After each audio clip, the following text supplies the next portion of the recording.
In this week's show, we are talking about conspiracy theories again, but what we're really discussing is the rise of Alex Jones style radio shows and podcasts out in the media. And the reason that we started our show, The Mystic and the Skeptic, is because we wanted to debunk some of these conspiracy theories as well as educate people and inform them of rational ways of dealing with reality, with information, and really getting people to expand their horizons and not get caught up in the sound bites. On our show, we have our expert on scientific knowledge and inquiry, Brian Dunning. He's been in the show several times to discuss different topics, and every time I invite him on the show, he's ready to go. I'm very happy to hear that he believes in what we're doing and that he's available to discuss these issues. So welcome again, Brian, to our show. Hey, thank you. Great to be here, as always. So on the day was February 6th this year. I listen to podcasts. Sometimes I listen to the radio. And I often do not call the people by their names or criticize people directly, but I have to do it this time because after all the propaganda we've been hearing and all the claims of fake news and stuff like that, now the battle for truth is intensifying because now things that used to be in the fringe and used to be considered part of the lunatics mentality, now they're becoming to the forefront. And what I find problematic on these conspiracy shows that are in AM radio is that they don't have disclaimers such as this is for entertainment purposes, this is just some type of brainstorming or going with the flow. They usually have guests and they just let them rant, and the questions always are like leading questions going back to the same topic. But in this episode that I listened to of Ground Zero with Clyde Lewis, he did a monologue that went on for like an hour, talking about all kinds of random things. And then when people called to deal with the subject, he was feeding into their fears. And to me, that's the biggest conflict, that not only do they let people rant, they're actually giving them ammo to have more type of bigotry and stereotypes about certain groups. So tell us, Brian, have you been following the whole Alex Jones debacle? And is the more that people get censored or sued for spreading slander, do they become more popular, or are people keeping them accountable? Well, I'm not aware of anyone being censored for anything, but I mean, certainly the more that they appeal to their base, the more their popularity will continue. You talked about the shows like this. Should they run disclaimers that it's not real information, it's just for entertainment? No, they see it as real entertainment. Alex Jones, there's a lot of debate whether people believe that he actually believes what he talks about, or whether it's all just an act. I'm not 100% convinced either way, but for the vast majority of these people, no, they're very much they believe every word that they say, and they believe it very passionately. So that other people who feel the same way are going to seek out confirming information and kind of stoke their own belief system. That's just the way people work worldwide, whatever it is that they're passionate about. Well, what happened with Alex Jones? I only have a surface knowledge of it, but he's been spouting conspiracy theories regarding the Sandy Hook Elementary shooting, and he got sued by the parents of the children who were killed. He was saying that it was a hoax and it was propaganda, whatever. But then he got censored on YouTube Well, YouTube's a private company. They can't censor somebody. I mean, censorship is when a government makes it illegal to say certain things. That's never been the case with Alex Jones or any other conspiracy theorist that I'm aware of. Okay, so the official definition of censorship is that it has to come from higher sources. It's a government making certain types of speech illegal. Yeah, that's censorship.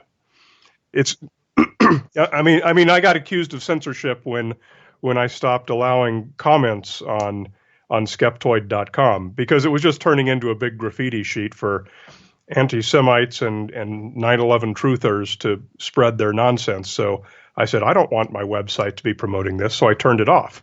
Well, it's my website. It's completely up to me what I choose to show to people or not.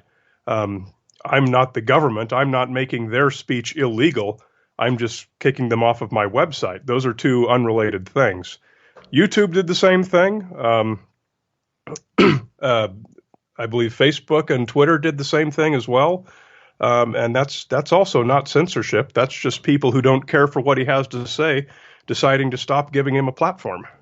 Well, it's interesting because the progressive shows that I listen to, like Jimmy Dore, who's a comedian, he was like enraged that if they can do that to Alex Jones, then they can do that to other people they don't agree with. But it came into they had a set of rules. Like there's all kinds of anti-Semitic stuff on YouTube that they're never gonna get rid of, and they're always gonna hide behind free speech. But when it became like ongoing and him becoming rich out of the pain of people losing their children, then they have like a secret committee that decided to boot him out. And that's what it was enraging. Also, my other guest on the show that I've had, the Thinking Atheist, was very upset that if they can censor Alex Jones, then they can so-called censor anyone on these platforms. But it goes back to the community rules. If there's enough complaints, then they have the right to take them out of these platforms that are very popular. It's like a TV channel that if you have someone what was the name of that commentator on CNN that was always talking bad about immigrants and he got dumped? He's now with Fox News, but all he would do is like push similar conspiracy theories as the current president, that there's an invasion and things like that. And then after a while, enough companies complained and they took him out.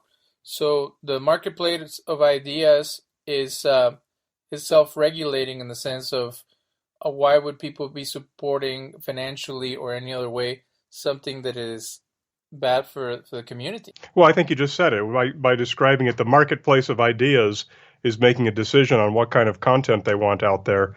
That's the exact opposite of censorship. Censorship is top down. That's the government saying this type of speech is illegal and may not be shown anywhere. Whereas a marketplace of ideas, which I think is a great description, is what the people at large want to be exposed to and what advertisers choose to support. That's a bottom-up process. So it's the exact opposite of censorship. Now, I think if you've had some guests on who are describing YouTube booting off Alex Jones as censoring him, then I think those people need to go back and retake high school physics or high school civics. They don't seem to understand it very well. Well, I'm glad that you are sharing this, because that's really the problem, is that everybody jumps on the bandwagon regarding an issue or another. And I was sharing with you before the show that I never had the pleasure or the displeasure of watching your interview with Joe Rogan. Yeah, that's definitely a displeasure, but yeah. Well, the reason I bring it up, even though it's a ludicrous conspiracy theory that he was purporting at the time, or even still believes in, the whole going to the moon hoax, is that a lot of these individuals, they claim that they have a truth that no one else does, and that they are fighting misinformation. And in reality, they're the ones spreading misinformation, and confusing people with silly conspiracies that detract from the real issues that we're struggling with in this world. So, what? Why did you decide to go into his platform and try to defend your position against what he was saying? So, I mean, yeah, a long time ago, and it had been probably, I don't know, 5 or 6 years before I was on his show.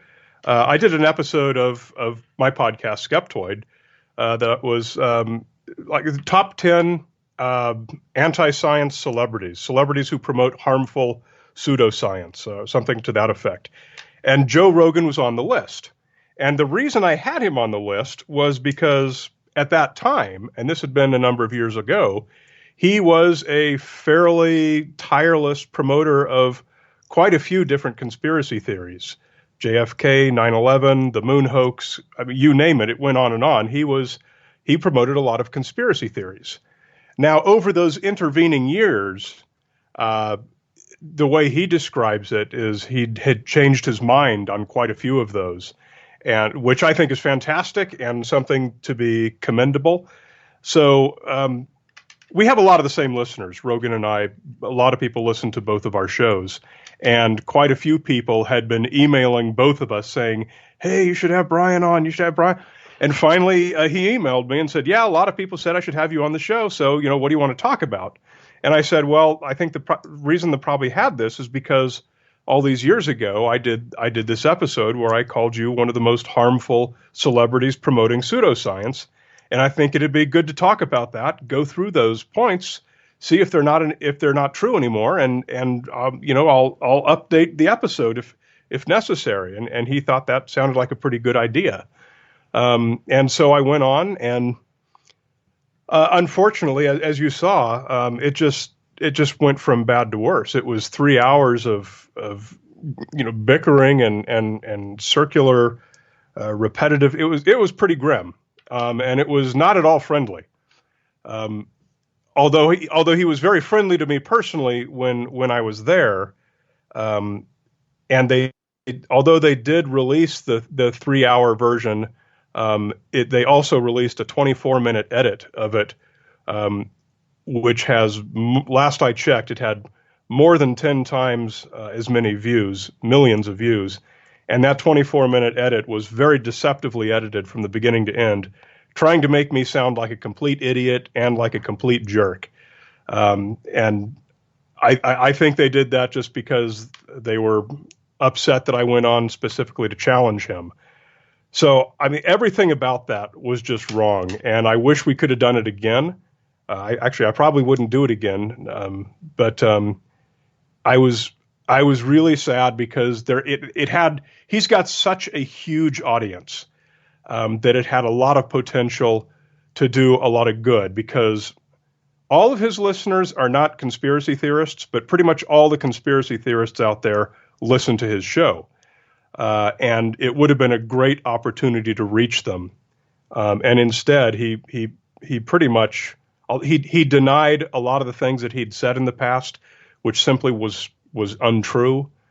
And he started it off with basically a 20-minute presentation to me on why Building 7 does look like a controlled demolition. In my mind, that's not trying to illuminate the listeners who are conspiracy theorists. That's making a bad situation worse. And so it was a really unfortunate show. I wish we had the chance to do it again, get off on the right foot. I don't even know if that's possible anymore. I don't think so. Certainly it's not as long as they've got that deceptively edited version up on YouTube. In fact, that incident, that deceptively edited version, was a large part of the inspiration behind the documentary film that my nonprofit Skeptoid Media, that we're executive producing right now. We're actually in our last week of filming interviews. We're going around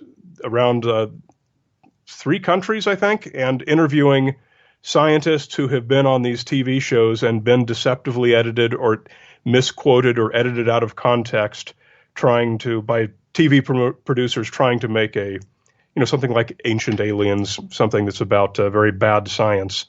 And it harms the reputation of the shows. It harms the reputation of the scientists. And it's a terrifying documentary that we're making. And, at least I have Rogan to thank for that, for giving me the motivation to get off my butt and do something about this practice of deceptive editing, because it's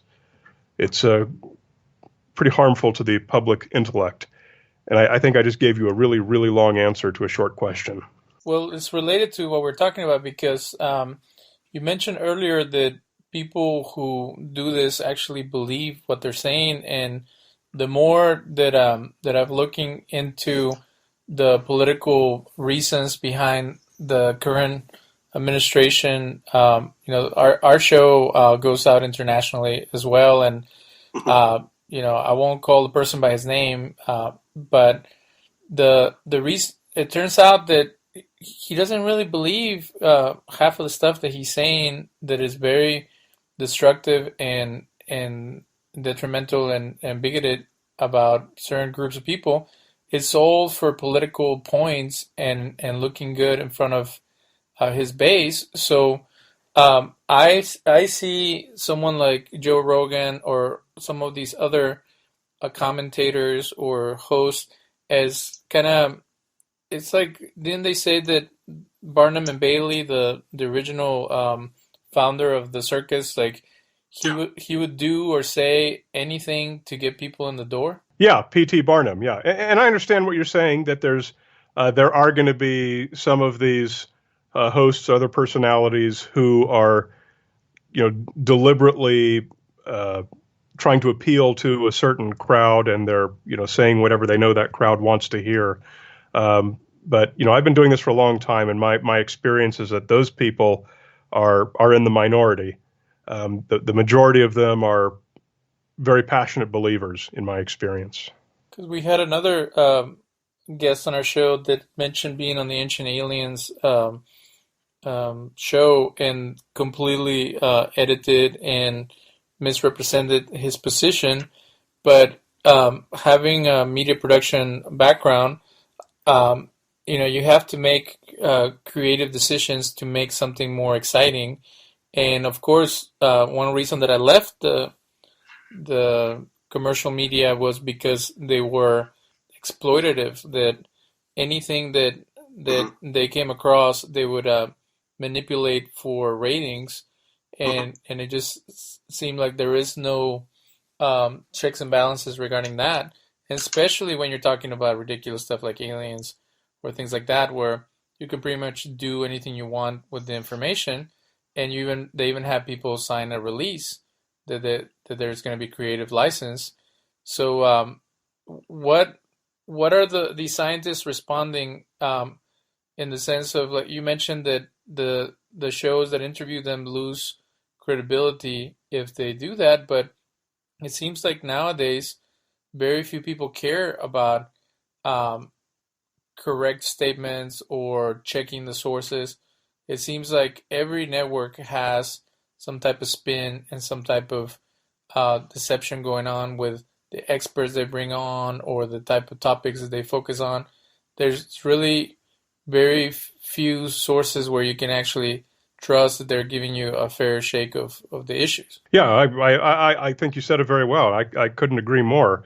It is true that audiences will respond better to very sensational programming, and it's that simple fact that drives all of the decisions when they're making their programming decisions.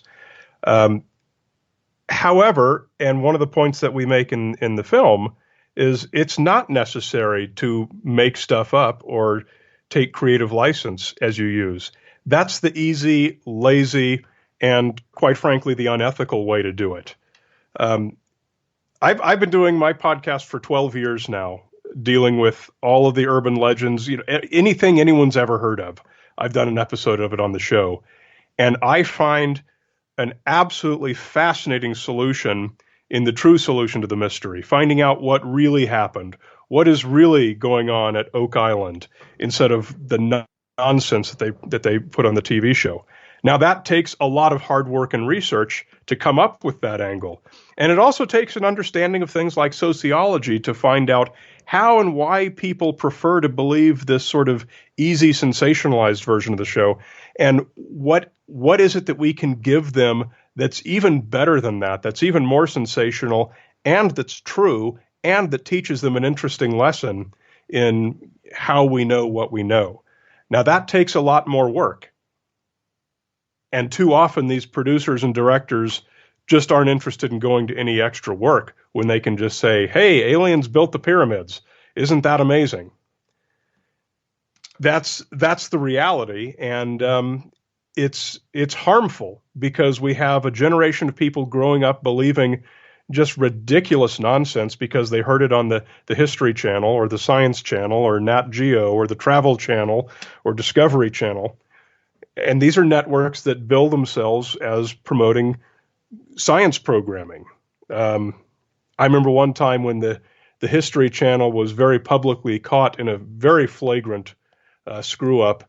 They sent out a tweet that saying, accuracy of historical information is of primary importance to me, and we'll investigate this fully, how this happened. And of course, that's the last anyone ever heard of it. It's simply that they need to do better.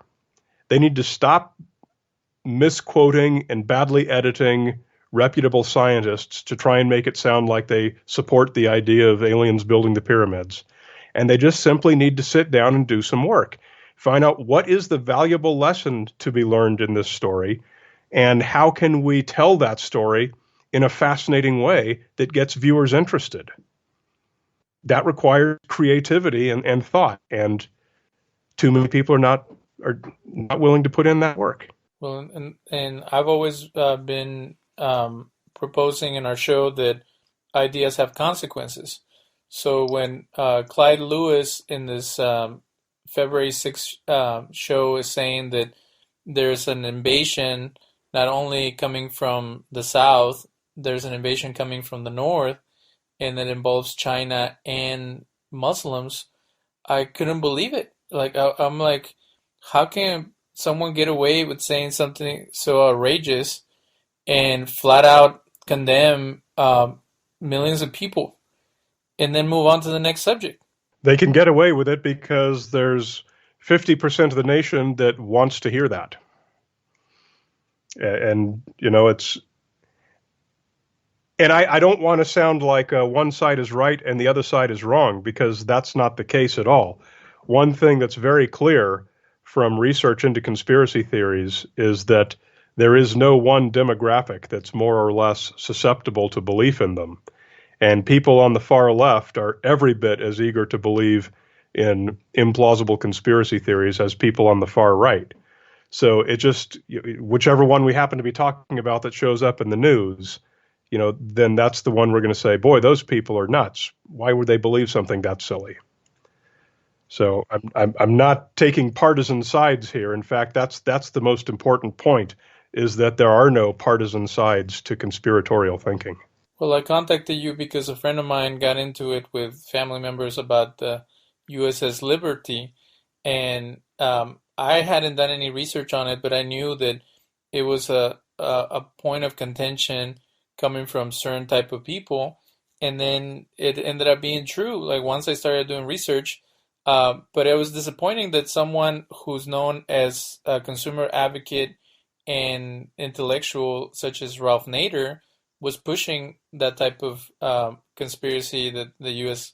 Liberty was bombed on purpose, and that there's a conspiracy with Israelis, Jewish Americans, and John McCain, out of all people, to hide the truth.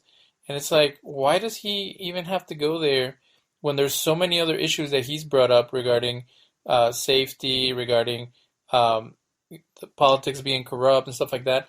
So it's funny that you find out that people who are heroic in some ways are conspiratorial in others. Yeah, well, I think that's a really important lesson to learn. And something that I've said from time to time is that we are all conspiracy theorists, because there is something that I believe, there is something that you believe, that someone who's the polar opposite of us is going to say that's not true, and they thoroughly believe that it's not true, and they may be right. The first step to being intellectually honest is acknowledging that you believe some things that are wrong. I don't know what they are, but I know I believe some of the things I believe are wrong.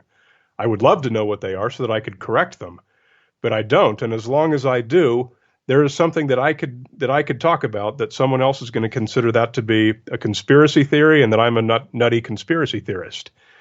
So I think it's essential that everyone first acknowledge that fact before you can have an honest conversation about conspiratorial thinking. You mentioned belief, and I pride myself, just as you, as having a skeptic aspect to our minds. And then, I was thinking that before I called you regarding, people usually say, oh, well, religion is a matter of faith and science is a matter of fact or whatever. And I'm like, well, actually, the supernatural is something that it's outside of science because it cannot be proven, but not everything that can be proven is reality or something like that. So this idea of believing things, human beings believe things because it touches their heart or their soul. But in a modern world, belief is not enough. Like, we need to challenge ourselves to find out the facts, and the quest for truth has always been within the human desire to grow. So when you mentioned belief, it was strange coming from you because isn't the whole point of being a skeptic that you don't accept something until you look at the sources and try to discern the truth behind it? Okay, I mean, yes, but also I haven't gone to seek out peer-reviewed literature to see if there's actually 10 books over on my shelf over there. I look and I see there's 10 books, and I believe that there's 10 books. I might be wrong because there might be an 11th one hidden behind them. I mean, there's a certain amount of things in your daily life that you have to just accept.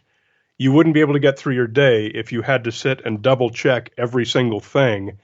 If I'm walking down the sidewalk, do I have to worry that the next square in the cement is a hologram and I'm going to fall through it?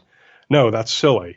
So there's plenty of things that we just have to accept on faith in order to get through your day. I mean, there's the philosophy of skepticism, and then there's the practicality of living a life as a person in the world, and they're not always compatible. So when do people fall off the deep end? Like, we talked about in the past about how education is a component of it, or lack of exposure to different ideas.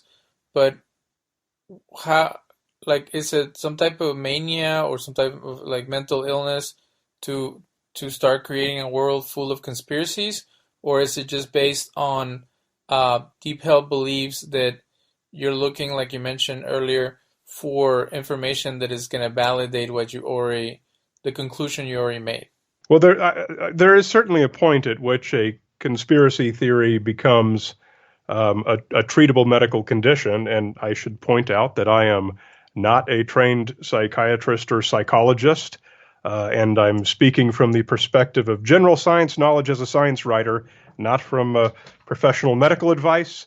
But generally, what you will hear from psychiatric professionals is the point at which any type of behavior, whether it's a behavior, a belief, an activity, when it becomes something that is diagnosable and treatable, is when that person stops being able to integrate it with a normal, healthy life. Like, if I am a 9/11 truther to the point that I drive all my friends away, I drive my wife away, I get fired from my job, that's a point where I now have a diagnosable condition, and I should probably be in some kind of a treatment. Now, that's not the case with most conspiracy theorists. You might be having a conversation with someone you've worked with for 5 years, and then suddenly discover that he believes that Queen Elizabeth is a reptilian alien. This is someone who has strange beliefs, but who is able to integrate that into a normal, healthy life. So that's not someone we would say has a psychiatric condition. And I think that that's something that you and we both fit into that same category with that same person. He is wrong that Queen Elizabeth is not a reptilian alien, but I also said before that there's things you and I both believe to be true that are wrong. We don't know what they are, but they're something. Okay, well, let's look at the topic. The show was called The Garden Plot Beating Black Helicopter Blues. And if you and I saw some military-grade helicopters flying in our city, would we start tying loose ends and creating a huge conspiracy, or would we just say, oh, well, the military is doing some exercise in downtown Houston or LA or whatever? In this show, he started going off on like that. They saw that, and then they started talking about martial law, and then they started talking about people starting a race war, and the government and FEMA putting people in camps, and it just went on and on and on about all these different ideas and putting them all together. Isn't that where it's kind of loony to assume all these things just based on one event that you witness? Okay, well, when you say loony, are you talking about the same thing I was just talking about? Well, you're saying that we all have crazy ideas, or we all believe things that cannot be proven, but when someone makes these theories or these assumptions based on one thing they saw, isn't that like where it goes off the deep end, where you start connecting all kinds of things and it is some type of paranoia? It like I say, it depends. It depends on the degree to which this person is affected by it. You can be completely delusional to the point that you need psychiatric treatment over a fact that's perfectly true. Like the example I just made up a minute ago about there being 10 books on my shelf. Let's say I went into work the next day and grabbed everyone I saw and said, 10 books! There are 10 books on my shelf! And I just went rabid about it, and I ended up getting fired and lost my wife, lost my house, because I was so obsessed with the 10 books. It's perfectly true that there's 10 books on the shelf. The thing is, it's just a fact that I was not able to integrate into a healthy life, and my behavior is what needed to be treated. So when we talk about the person you're talking about, who sees the helicopters and then creates a whole fantasy world around that, or maybe it's a reality, I don't know. We're not talking about whether the belief is true or not. We're not talking about whether the belief is extreme or not. We're talking about a person and their behavior and their ability to lead a normal, healthy life.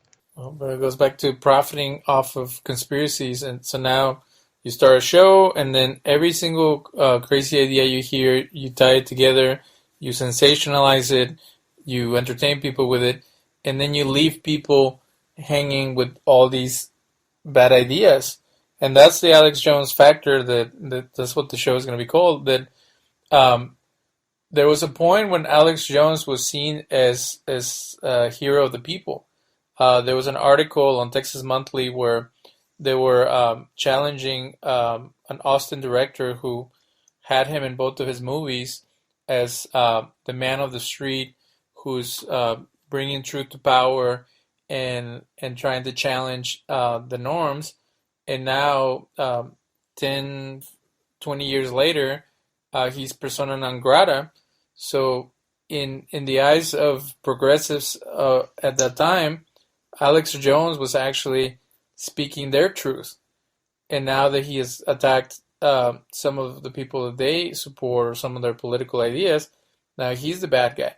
So it's funny how people are willing to switch sides real quick based on what's going on in the community and what's considered, destructive. And again, as the community rules change based on the time period. Yeah, well, belief is a very powerful thing. When you say that there was a time at which Alex Jones was considered a hero of the person, a hero of the people, I would say that, well, there are always have been people who consider him a hero of the people, and maybe that was a very few people at one time, and maybe it was more people at another time, and maybe it's fewer again now that he's got a smaller audience and fewer people know about him. But I don't think anyone has ever tuned into Alex Jones with an open mind, interested to hear what he has to say. I think the only people who go to any really, really extreme source like that are people who are looking to have their existing beliefs confirmed. From my experience, that's certainly the vast majority of Alex Jones's support base. So, I was thinking regarding the power of propaganda and the how easily it is to manipulate people. So, when some radical provocateur is going around uh, scapegoating certain groups or spreading falsehoods about individuals, the majority of the population just sits back and kind of sees what happens, and then there's certain people who support that individual, and some people who oppose them. But it seems that it's really easy for a dictator or someone who has that type of charisma or like negative charisma to be able to influence a lot of people because of the passivity and the lack of involvement from people who might not agree with that. Um, what what are your solutions for a situation like that? Because it's kind of scary to see how easy it is for people to end up agreeing with someone who at first they thought was really out there, and then with time they're like, well, he does have a good point about the amount of jobs being stolen or the amount of crime, or like if someone tells a lie long enough, people start believing it. What should we do as a community to keep people from falling into those traps? That's a that's a great question. I mean, you know, the most successful what's the best word to use? Uh, I don't dictator is not the right word, but the people you're talking about who have this broad sweeping appeal, and clearly we would consider Trump to be one of those people right now. Um, the most successful of those people are not ones who go out and make sense and change people's minds and offer interesting ideas and sway people to their point of view. The most successful are the ones who appeal to a pre-existing belief, a pre-existing current in society. It's been observed many times that Trump is not the cause of America's problems. He's the symptom of problems that pre-existed. There's been this rising global wave of populism, has been rising 15, 20 years worldwide now. And really only in the last few years has it really taken off, with some very severely dictatorial personalities being elected in quite a few countries. And, you know, Brazil just elected who they're calling Tropical Trump, who's apparently far, far worse. So these people who are rising to power now are not changing anyone's mind or swaying them over to the benefits of populism. They're appealing to existing populist ideals that are just running through society as undercurrents. How do you get that to stop?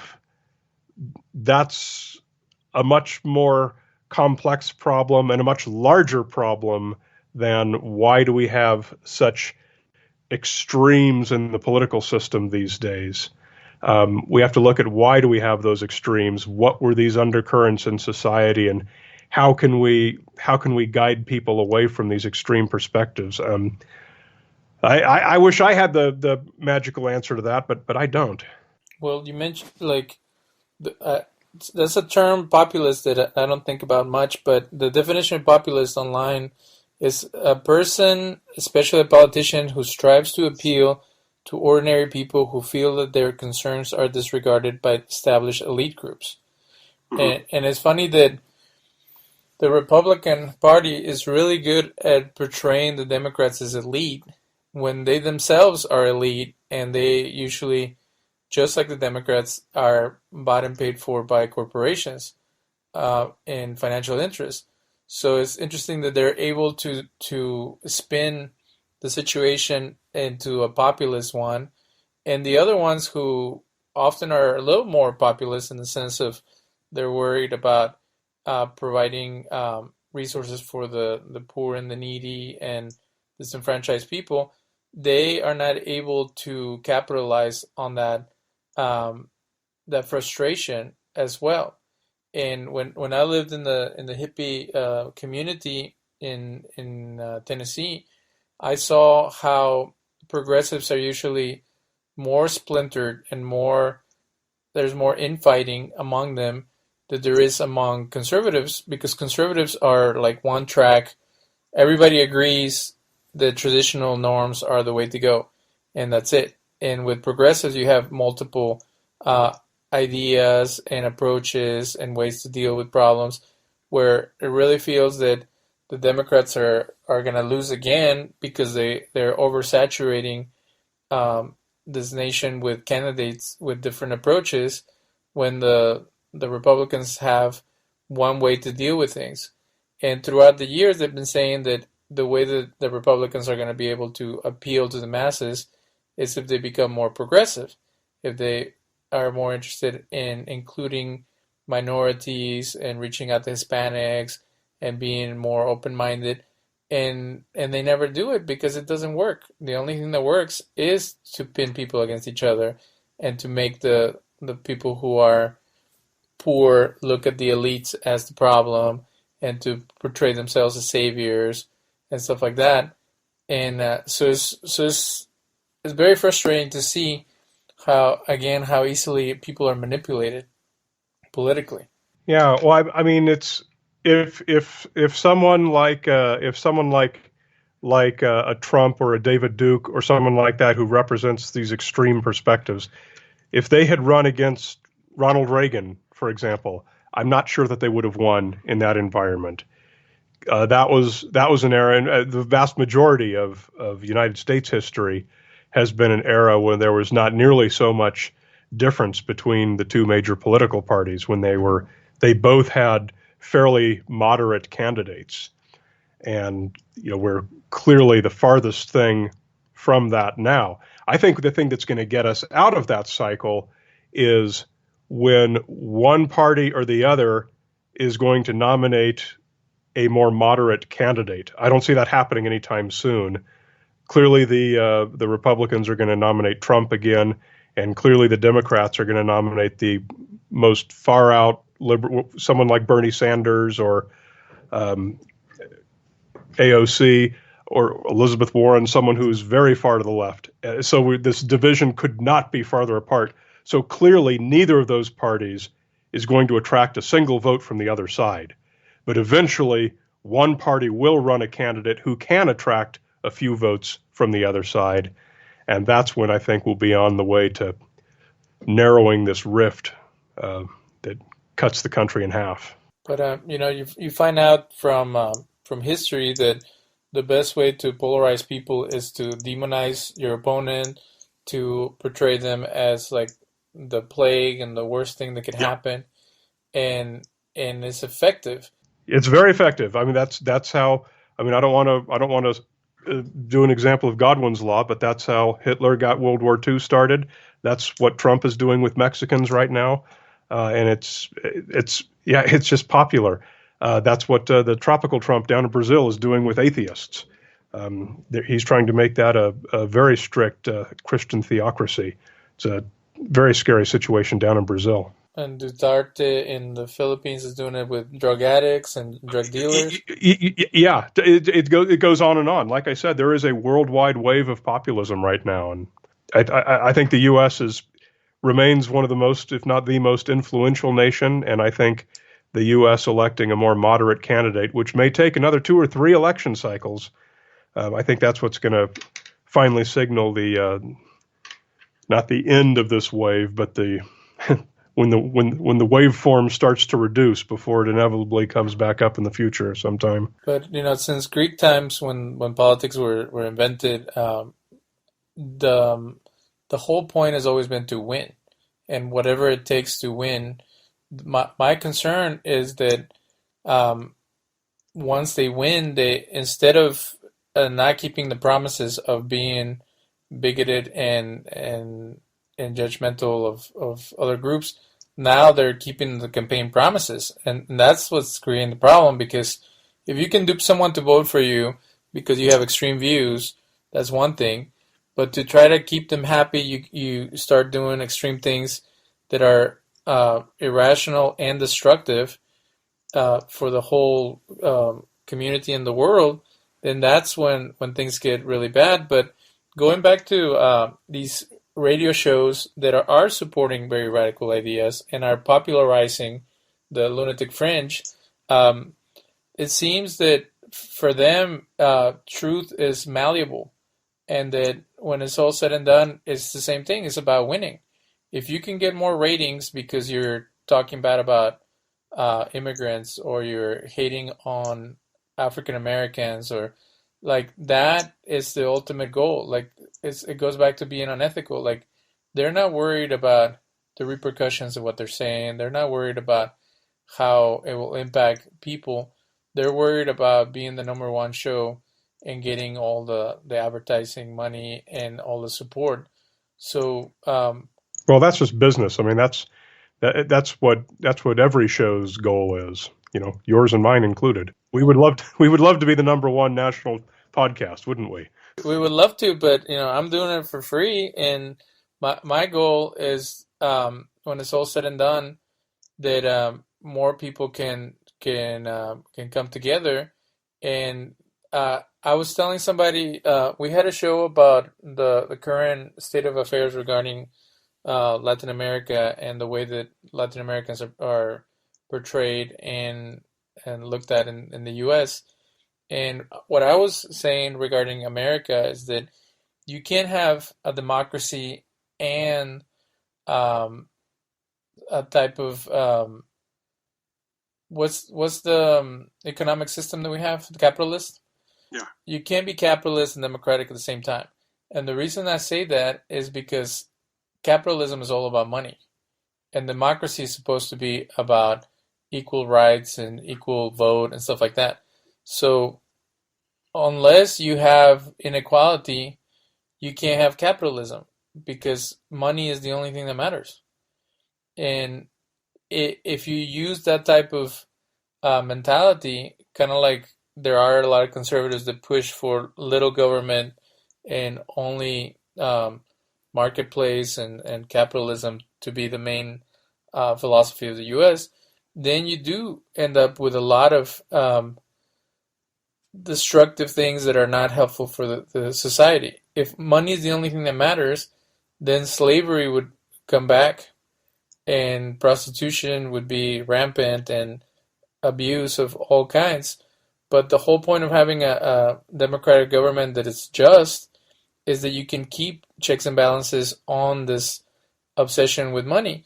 So how is it that nowadays these programs can be focused on money and be willing to throw anybody under the bus to get ratings, and that they're not being checked and held accountable by the government? Like, I know we were talking about censorship when we started, but shouldn't there be some guidelines? Like, you cannot spread hatred and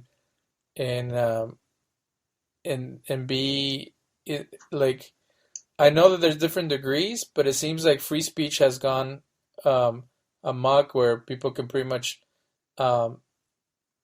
like, I feel that Trump has validated a lot of these racist and misogynistic ideas, and now it's just part of the culture, and it's going to be hard to go back to some type of what he did. He gave license to undercurrents of racism, sexism, et cetera, that were pre-existing in culture. People who had been suppressing it due to what they see as the oppressive political correctness of the left during the Obama years, that had all just kind of boiled to the surface. And Trump clearly gives license to free expression of ideas that are very counter to what the progressives would be in favor of. Clearly, I mean, the reason we have the First Amendment is not to protect friendly speech that doesn't bother anyone. That doesn't need a constitutional amendment to protect it. The reason we have the First Amendment is to protect speech specifically that there are people going to be screaming about saying that should be illegal. That's why we need a constitutional amendment to protect it. If there weren't people screaming about it saying that kind of talk should be illegal, then we would have no need for the First Amendment. That's why these shows we're talking about have the freedom of speech to say anything they want. And that's why it would be silly for me to say it should be illegal for them to edit me badly and make it look like I think ancient aliens built the pyramids. I'm being silly if I say that. Right, but I'm the first one to criticize the progressives regarding political correctness because they put themselves in a box. Like now there's fear to say anything that is offensive, and then it becomes like the thought police. But on the other hand, there's an extremist, like, it's like the difference between liberty and being a libertine. Like, I love the freedom that we have in America, and part of my challenge to Latin America is that there is no freedom of speech in most Latin American countries. You'll get shot, you get thrown in jail, there'll be repercussions for talking against the government or the corrupt leaders or whatever. Much of the world, much of the world. So free speech is wonderful, but there is speech that is problematic. And I don't know if you're familiar, and I remember in my ethics class in communication, they talked about it. I don't know what the resolution was, but this idea that Nazis want to march in a Jewish neighborhood, that's protected speech and this and that. And it's like, that's just cruel and hateful. And the people who were willing to let the Nazis do that, they didn't care about the Jews that were being re-traumatized by having those people march. So I know that there's limits to free speech, such as not yelling fire in a crowded space, but when does it become a problem for society? Like, when can people intervene and say, okay, that's enough? Like, spouting hatred is not going to be tolerated anymore. Well, when we decide to get rid of the First Amendment, is the simple answer to that question. If you're looking for a perfect solution, the problem with that is that everyone's idea of what the perfect solution should be is different, and it's specific to them.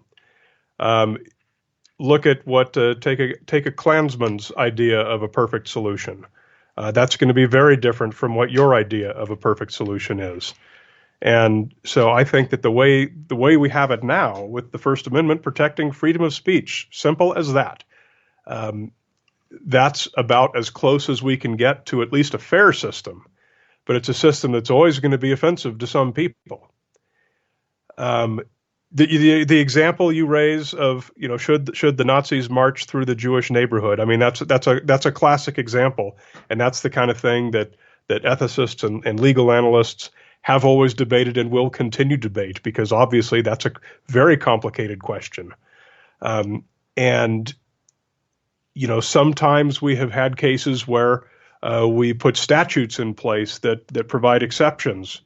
And even doing that is always problematic. So, it's just a complicated solution. It's been observed many times that the United States is a fascinating experiment in the history of the world, and we still don't know how it's going to turn out.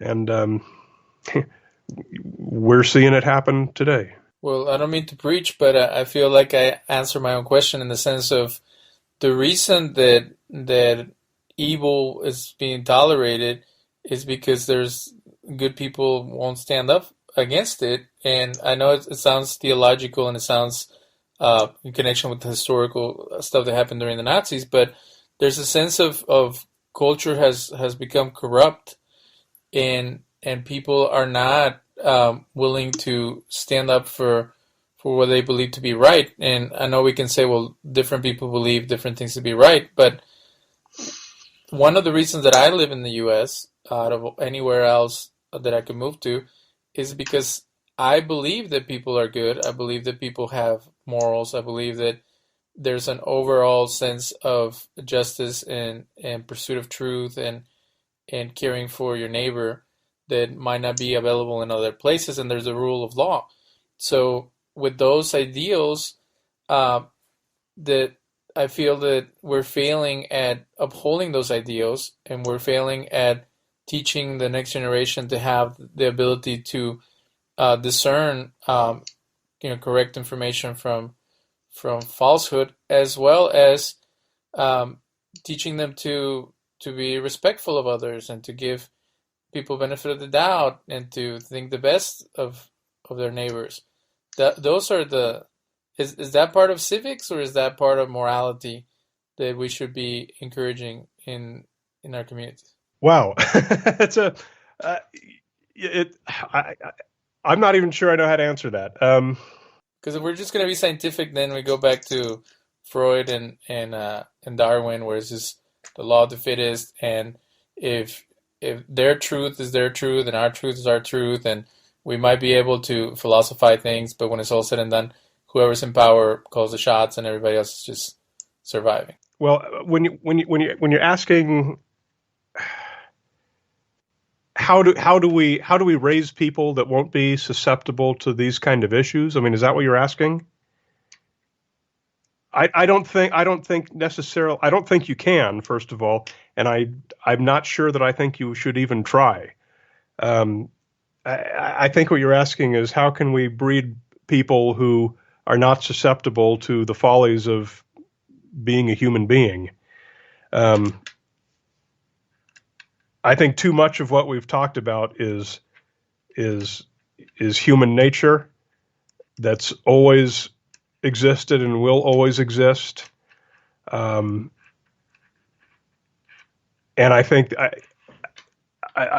that's why we see different systems in different countries. Like you talk about other countries in the world where, journalists are thrown in prison, and journalists are executed in some cases. And here in the United States, that doesn't happen, but instead we have race wars because everyone is out there being allowed to say whatever they want. So we've got two kind of different extremes. The reason those extremes exist is because we have exactly the same type of human beings in both places playing under two different sets of rules. I just don't think you can change human nature. I think you can try and change rules that everyone has to play by, but I don't think you can or even should try to change human nature. But is there a way to discern, positive attitudes and values that help society, or is it just all up for grabs? Because the point of my little sermon was there's certain values that this country is founded upon, and they have been reworked to make them more accessible to everyone, and to things change with time. So all men are created equal. It meant, like with the Greeks, it was all rich men of a certain type of background, right. And then now everybody can claim it for themselves, but that wasn't the original intent. So where are we at in that? Are we living up to those standards in this country, or are we deteriorating to the point of none of those things matter? It's all money based and influence based. Because I feel like, I ran away from Mexico because it was corrupt, because the media was in bed with the government, because you couldn't, there was no mobility or no ability to be successful because it was monopoly from the rich people and their system. And here, completely different. And now I feel like the American dream is demoting into some type of almost like banana republic that I experienced back home, and it's sad and it's very discouraging. So or has it always been like that, and it's just been a facade that there was all these American dreams of progressing into a better future and providing more rights and more opportunities for the people.